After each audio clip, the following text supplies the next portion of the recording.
against my love shall be as I am now, with time's injurious hand crushed and o'erworn. When hours have drained his blood and filled his brow with lines and wrinkles, when his youthful morn hath travelled on to age's steepy night, and all those beauties whereof now he's king are vanishing, or vanished out of sight,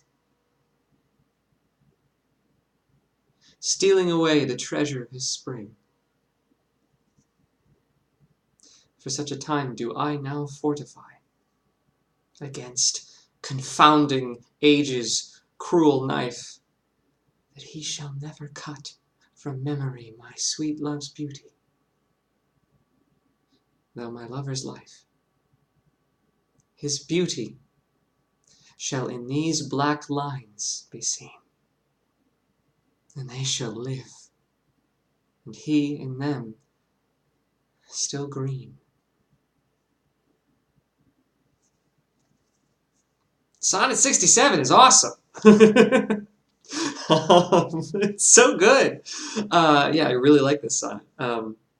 This isn't the first time. This is a metaphor that's appeared in some of the earlier sonnets about the idea of immortality through writing, which is like, that's what Shakespeare is. You know, that's exactly what he is. He is living on in his writing, and yeah, that's something about that metaphor. It's just really beautiful. Yeah, this is such a great sonnet. It's funny because I could talk a little bit about the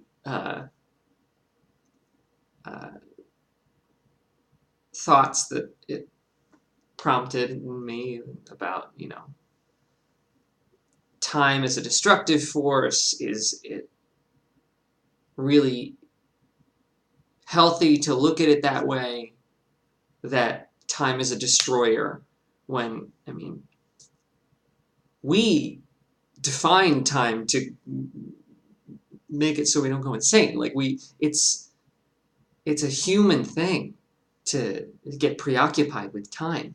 And it disregards the circle of life. Lion King has it right, which is just the conservation of mass and energy. That, like, you're not really destroying anything. It's just matter's just shifting phases, and then, like, I think it's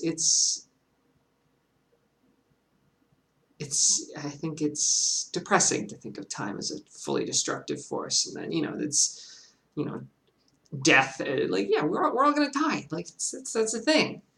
So you could be bummed out about it, or you can just, you know, recognize that it's, you know, a really cool existence and just focus on that. But I'm not going to talk about that a lot, because as I was looking at this sonnet, I was doing a little research. Apparently, Sonnet 63 and Sonnet 49 start the same way. And apparently, that's not a coincidence. Apparently, there are things called climactic numbers and ages. And this goes back to the Greeks, apparently. I had no idea. I ended up on this big rabbit hole looking up this stuff just about the numbering of the sonnet. Apparently, and it's by multiples of 7. So 63 in Elizabethan times was thought to be the grand climactic, and apparently that was a thing. Like, Queen Elizabeth, when she was approaching her 63rd birthday, all her advisors, you know, it was a thing. Like, oh, you got to be careful. That's a year where things are going to happen, you know. And it did turn out that she actually died at the next climactic at the age of 70, the next 7-year interval. And I was looking up some of the stuff about this, and it's so fascinating to me that apparently it's something that's still here today. Like, the age of 7 is the age where, apparently, I guess I don't know if it's all of Christianity or whatever, but that's communion age. The age of reason is what they call it. The age at which you're able to make a spiritual decision. 7. Seems kind of arbitrary. I don't know how much I'd buy that, but And then like 21 is legal drinking age, and in a lot of parts of the world, that's when you're considered an adult. And I mean, I think you're much more of an adult at 21 than you are at 18, in my opinion, even in the United States. Not to say that you're even that much of an adult at 21. You still got a ways to go. But so interesting. I had no idea going into this that I was going to learn about grand climactics, and it's so cool. So that was Sonnet 63. I'm gonna do 64 next week. It'll be really fun. So yeah, thanks for watching.